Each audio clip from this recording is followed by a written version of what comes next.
Ang mga pagsubok sa buhay ay parang mga bagyo na dumarating upang subukin ang ating katatagan.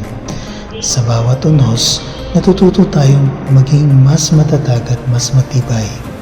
Huwag kang panghinaan ng loob sapagkat ang bawat pagsubok ay may kaakibat na aral at biyaya. Kapag nararamdaman mo parang hindi mo na kaya, alalahanin mo na ang bawat akbang, gaano man kaliit, ay patungo sa iyong tagumpay. Ang mga sugat at peklat na dulot ng mga pagsubok ay mga patunay ng iyong katapangan at determinasyon. Manalig ka sa iyong sarili at sa Diyos sapagkat hindi ka niya pababayaan. Ang bawat pagsubok ay isang pagkakataon upang ipakita ang iyong tunay na lakas at kakayahan.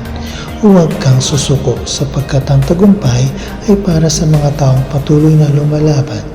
Sa bawat pagdapa, may pagkakataon kang bumangon at ipakita ang iyong lakas. Kaibigan, kaya mo yan.